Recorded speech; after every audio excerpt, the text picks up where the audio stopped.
Well, the Tampa Bay Bucs have been really struggling lately. They've lost 5 straight games after the starting of the season 6-4. Their season wraps up on Sunday in Atlanta, where they take on their NFC South division rival Falcons. No line for this game. No line on BETDAQ, no total. BETDAQ's not alone, though. Most sports books around the world are not offering a line for this game.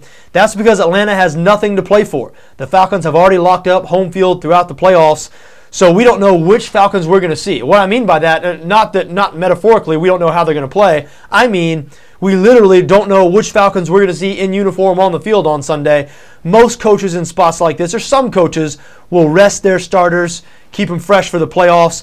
Mike Smith, Atlanta's coach, has been a little cryptic when asked about this week. He hasn't confirmed or denied whether or not his starters would play. All he said is, we're going to play to win the game. Now, what does that mean?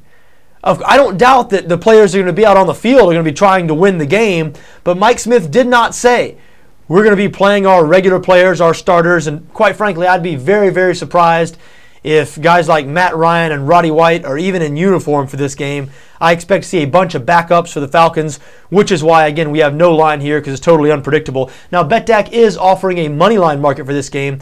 Tampa can be backed at 2.7 on the money line, Atlanta at 1.32.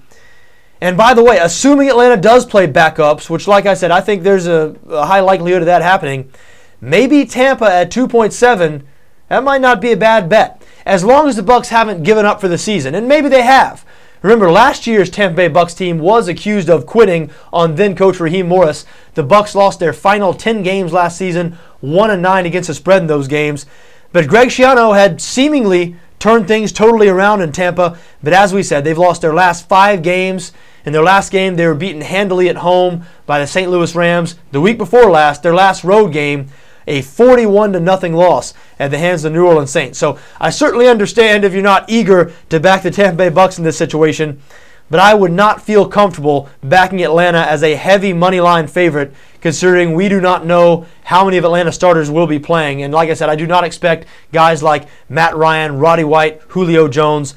I do not expect those guys to be dressed out at all here, even though that's just my guess. We haven't gotten any confirmation of that from the Atlanta coaching staff. Still, can you imagine if Matt Ryan were to play in this game and get injured in the third quarter of a meaningless game? Mike Smith would never hear the end of it from local media. He knows that good and well, so don't expect to see Ryan playing in this game, as I said. And I do think, if you don't think the Bucs have totally quit for the year, and I'm not willing to say they have, I think Tampa on the money line might not be a bad play here.